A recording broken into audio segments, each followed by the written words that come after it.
Islam can be a little confusing. You meet a Muslim at the grocery store, nicest person in the world, cute kids, loves America.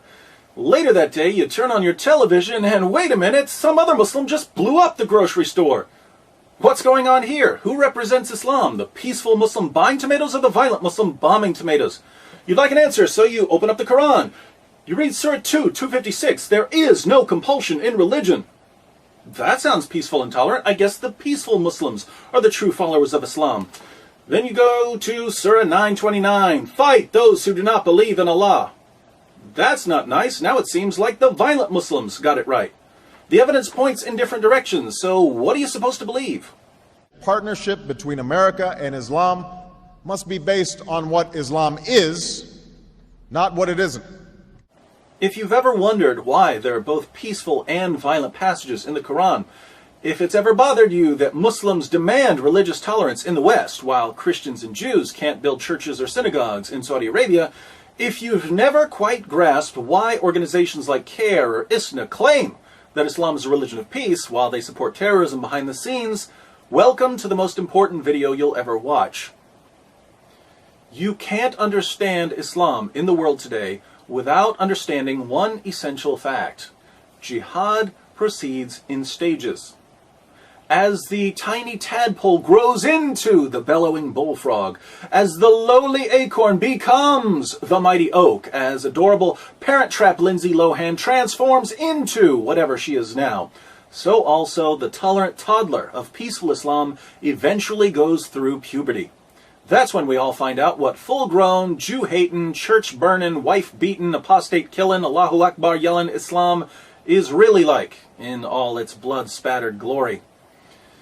Whether you look at the life of Muhammad, or the early Muslim community, or the Quran, or the Hadith, or the Sirah literature, or classical Muslim commentaries, or modern Muslim scholarship, or the spread of Islam in the world today, you will find the exact same pattern. There are 3 stages in the call to jihad, depending on the status of Muslims in a society. And if you understand these 3 stages, you'll understand Islam, 14 centuries of Islamic history, and the situation we're in right now. Partnership between America and Islam must be based on what Islam is, not what it isn't. Stage 1. Stealth jihad. When Muslims are completely outnumbered and can't possibly win a physical confrontation with unbelievers, they're commanded to promote peace with non-Muslims and to preach a message of tolerance. For instance, when Muhammad and his followers were a persecuted minority in Mecca, they criticized the beliefs of the polytheists, but they did so peacefully. The revelations Muhammad received during this time proclaimed a future judgment for unbelievers. Allah will one day punish those who reject Muhammad. But in the meantime, to each his own.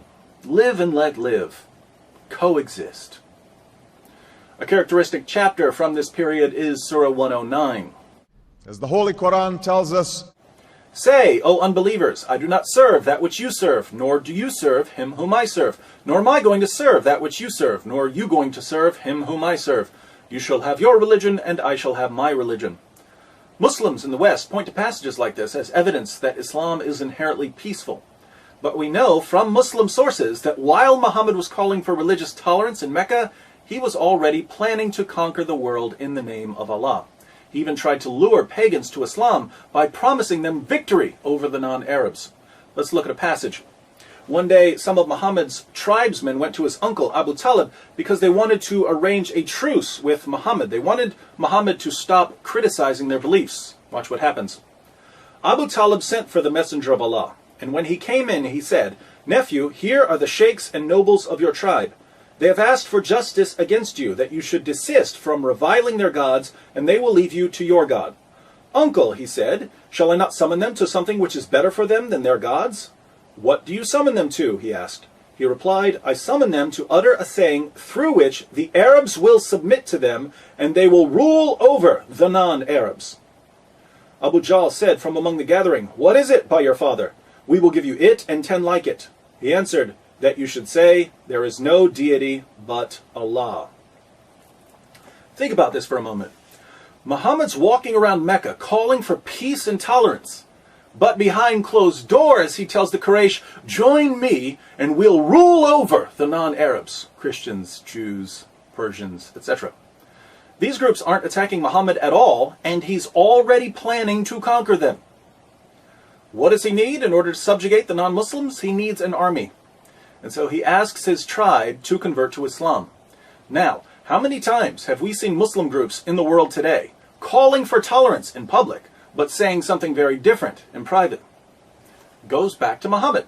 One of the key features of stage 1 is taqiyya, concealing Islam's true intentions in order to protect the Muslim community. This was eventually made explicit in Surah 3:28. As the Holy Quran tells us, let not the believers take disbelievers for their friends in preference to believers. Whoso doeth that hath no connection with Allah, unless it be that ye but guard yourselves against them, taking, as it were, security. Muslims aren't allowed to be friends with non-Muslims unless they're outnumbered and they feel like they're in danger from a stronger adversary. That's when Muslims are told to pretend to be friendly. One of Islam's greatest scholars, Ibn Kathir, comments, in this case, such believers are allowed to show friendship outwardly, but never inwardly. Abu Darda, one of Muhammad's companions, put it this way, we smile in the face of some people, although our hearts curse them. Assalamu alaikum. Another key feature of stage 1 is victim status. Muslims like to pretend that Muhammad and his followers were persecuted in Mecca simply because they were Muslims. Total nonsense. They were persecuted for antagonizing the Meccans by mocking their beliefs. We read in At-Tabari, the Messenger of Allah proclaimed Allah's message openly and declared Islam publicly to his fellow tribesmen. When he did so, they did not withdraw from him or reject him in any way until he spoke of their gods and denounced them. When he did this, they took exception to it and united in opposition and hostility to him, except for those of them whom Allah had protected from error by means of Islam. Notice that the pagans of Mecca had no problem with Muhammad preaching Islam. They became angry when he began attacking their beliefs, and they had to put up with quite a bit. Listen to this description of what the pagans went through in their own words. We have never seen the like of what we have endured from this man. He has derided our traditional values, abused our forefathers, reviled our religion, caused division among us, and insulted our gods. We have endured a great deal from him. Assalamu alaikum. Muhammad was condemning their beliefs and their values. He was causing division in the city. Not too extreme from a Western perspective. What's interesting is that when the people of Mecca responded in kind and mocked Islam, Muslims said, oh, they're persecuting us. What evil people attacking us because of our beliefs. Double standards. One of the goals of the stealth jihad stage is to give Islam a privileged status above other religions. But Muhammad's constant antagonism towards the Meccans did lead to actual persecution. And this persecution of the early Muslim community was the best thing that ever happened to Islam. When people heard that poor, defenseless Muslims were being mistreated, they rushed to Muhammad's aid. The Christians of Abyssinia, the Jews of Medina, and various pagan groups all agreed at one time or another to protect Muslims from the mean, bigoted Islamophobes in Mecca. Now keep in mind, Muhammad was already planning to conquer all of these people. But they didn't know that. All they knew was that Muslims were being persecuted and they wanted to help. Once Muhammad and his followers had formed enough alliances and were no longer at the mercy of the Meccans, the message of the Quran suddenly changed. Partnership between America and Islam must be based on what Islam is, not what it isn't. Stage 2. Defensive jihad. When there are enough Muslims and resources to defend the Islamic community from attacks, persecution, or criticism, Muslims are called to engage in defensive jihad, fighting unbelievers who pose a physical or intellectual threat to Islam.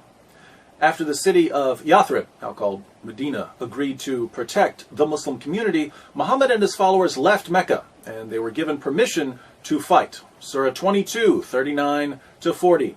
As the Holy Quran tells us, Permission to fight is given to those upon whom war is made because they are oppressed, and most surely Allah is well able to assist them, those who have been expelled from their homes without a just cause, except that they say, "Our Lord is Allah." Did you catch that? According to the Quran, Muslims were kicked out of Mecca simply because they believed in Allah. We've already seen that the Meccans had no problem with Muslims believing in Allah, or even with Muslims preaching Islam. They had a problem with Muhammad mocking their religion and causing division in their city. But again, Muslims needed victim status for their protection, so I guess Allah decided to fudge history just a little. And throughout history, Islam has demonstrated through words and deeds the possibilities of religious tolerance and racial equality. Now that Muhammad had several non-Muslim groups ready to defend him, he turned to the primary tactic of stage 2, terrorism. The people of Mecca depended on the caravan trade for their survival. Anyone who had money would invest it, hoping to get back something extra to feed their families. If a caravan was robbed or didn't return, children might starve. So instead of living a peaceful life in Medina, Muhammad started attacking the Meccan caravans. Muslims launched 7 attacks against the caravans, and the Meccans never retaliated. During the 7th attack, Muslims killed a man, and they took the goods and some captives as well. The problem was that it was still the holy month when everyone agreed not to fight. Muhammad was a bit worried about this at first, but then he received Surah 2:17. As the Holy Quran tells us, "They question thee, O Muhammad, with regard to warfare in the sacred month. Say, warfare therein is a great transgression, but to turn men from the way of Allah, and to disbelieve in Him and in the inviolable place of worship, and to expel His people thence, is a greater transgression with Allah, for persecution is worse than killing." Persecution is worse than killing. Yes, we killed a man during the holy month when there was a universal agreement not to fight, but you persecuted us, and that's worse. So don't you dare judge us. The Meccans had been trying to avoid war, but it was clear that the Muslims weren't going to stop attacking the caravans, and that Meccan trade and the livelihood of the city would never be safe. So the pagan tribes sent an army to protect the next caravan. Muslims attacked and defeated the Meccans at what became known as the Battle of Badr. Notice that the first real battle between Muslims and non-Muslims was a result of non-Muslims trying to protect themselves from Muslims terrorizing their trade routes. Islam has a proud tradition of tolerance. It didn't take long for Muhammad's protectors to realize that they had been duped. Muslims weren't quite the innocent victims they had claimed to be. Muhammad and his followers were far more greedy and violent than the pagans they were now attacking. But these disillusioned defenders soon learned that once you agree to support Muhammad, you don't get to change your mind. Anything other than perfect allegiance to Muhammad becomes grounds for expulsion, seizing property, enslavement, or annihilation. 3 Jewish tribes in Medina found that out the hard way. A proud tradition of tolerance. Non-Muslims also learned that no matter how much they disagreed with Muhammad's campaign of violence and intimidation, they had to keep their mouths shut. Muhammad began ordering the assassination of critics during stage 2. People who spoke out against Islam or wrote poems about Muhammad were brutally murdered. And the citizens of Medina, the very people who had invited Muslims into their city, saw their rights rapidly disappearing in the name of Allah. Tolerance, tolerance, tolerance. Stage 2, then, is characterized by defensive fighting those who attack the Muslim community in some way. What we need to get our minds around, however, is that Muslims have a much broader definition of what constitutes an attack than anything we're familiar with. Persecution and military aggression certainly count as attacks, but as we've seen, criticizing Islam counts as an attack. Backing out of alliances after you figure out Muhammad's true intentions counts as an attack. And in the defensive jihad stage, Muslims are ordered to respond to these attacks with physical violence and terrorism. Partnership between America and Islam must be based on what Islam is, not what it isn't. Stage 3, offensive jihad. When Muslims establish a majority and achieve political power in an area, they are commanded to begin offensive jihad. Once Mecca and Arabia were under Muhammad's control, the message of the Quran changed yet again. Suddenly, Muslims weren't just told to fight against aggressors. They were commanded to fight non-Muslims simply for being non-Muslims. As the Holy Quran tells us, O Prophet, strive hard against the unbelievers and the hypocrites, and be unyielding to them. Surely Allah has bought of the believers their persons and their property for this, that they shall have the garden. They fight in Allah's way, so they slay and are slain. O you who believe, fight those of the unbelievers who are near to you, and let them find in you hardness. tolerance, tolerance, tolerance. If Muslims have the military strength to expand their political power and to violently subjugate non-Muslim populations, forcing these non-Muslims to pay tribute, the Quran commands them to do so. Surah 9:29. As the Holy Quran tells us, Fight those who believe not in Allah nor the last day, nor hold that forbidden which hath been forbidden by Allah and His Messenger, nor acknowledge the religion of truth from among the people of the book, until they pay the jizya with willing submission and feel themselves subdued. This verse doesn't order Muslims to fight oppressors or even critics. It orders Muslims to fight those who don't believe in Allah.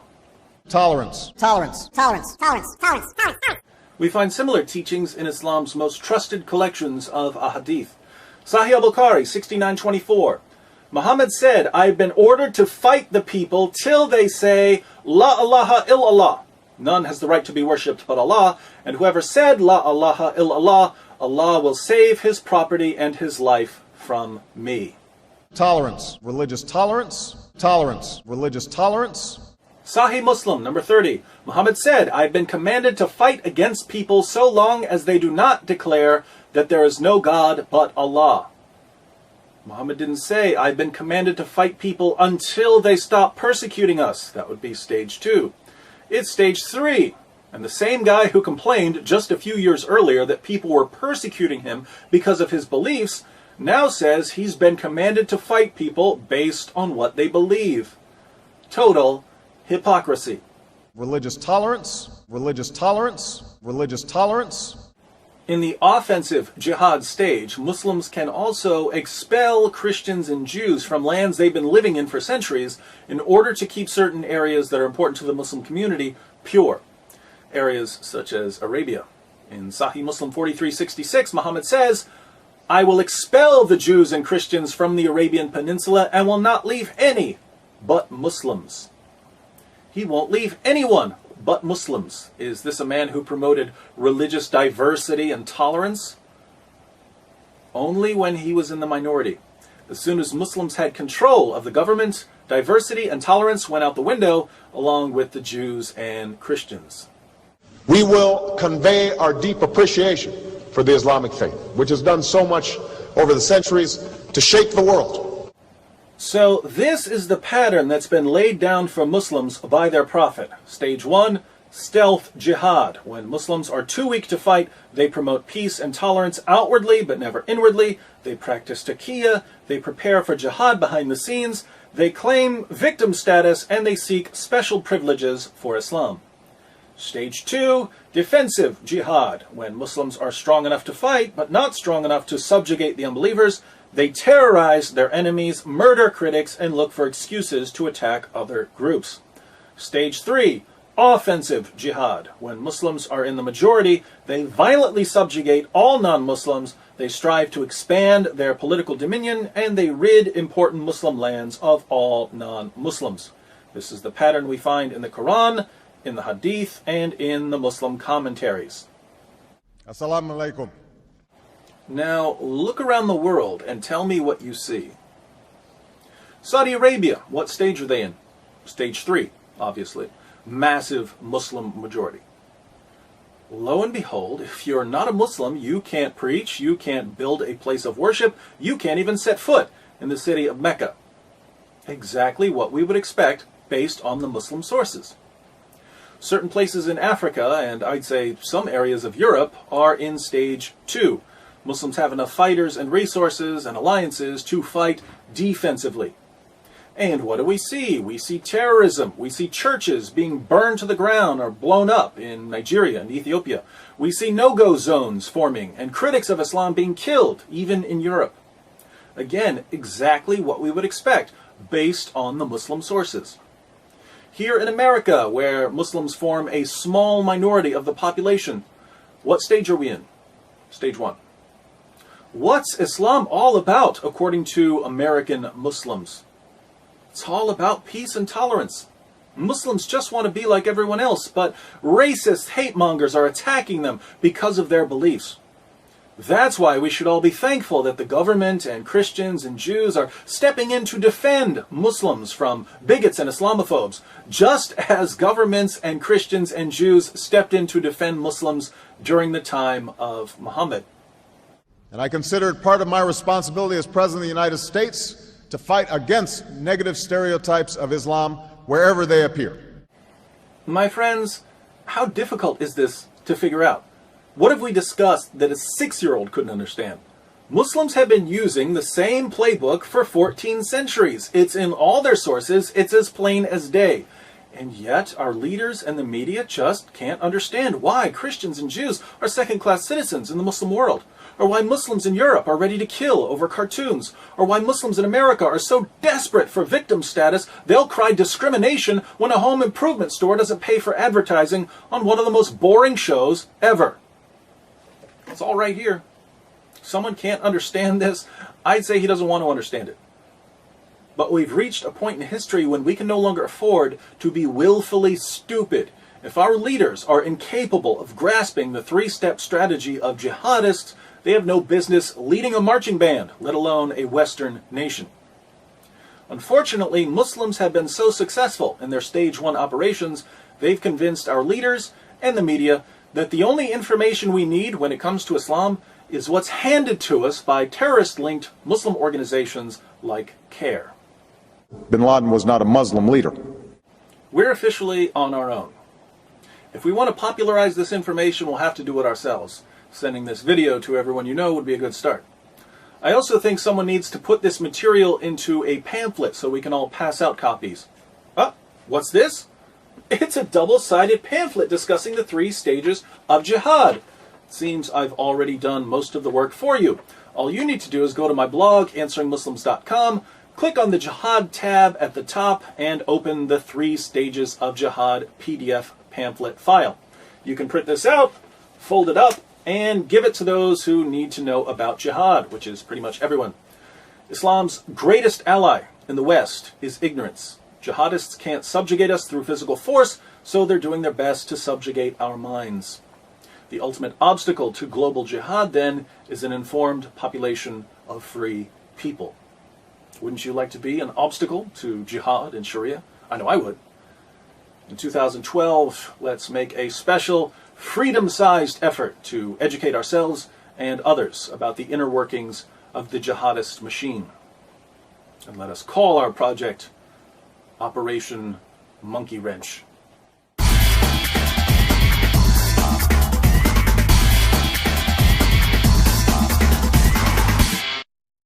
I think it's important to add a quick appendix on westernized Muslims. I've said in this video that Muslims in stage 1 are commanded to deceive non-Muslims in order to keep us ignorant of Islam's violent goals. But if you present this information to your Muslim friends, they're going to deny it. Now, does this mean they're practicing taqiyya? No. When your Muslim friends tell you that Islam is a religion of peace, are they trying to trick you? Probably not. Most Muslims in America have been influenced by Western values more than they've been influenced by Islam. They may pray 5 times a day or fast during Ramadan, but their knowledge of Islam doesn't get much deeper than that. They've read very little of what's in their sources, and they know practically nothing about what we've discussed in this video. So, chances are, when your Muslim friends tell you that Islam is peaceful, they really believe it. No need to accuse them of lying. Sadly, your westernized Muslim friends aren't a source of Islamic doctrine. Islamic doctrine is grounded in the Quran and the Sunnah of Muhammad, and these sources are perfectly clear when it comes to jihad. So I think we need to add another stage to our 3 stages. Stage 0, the totally clueless about jihad stage.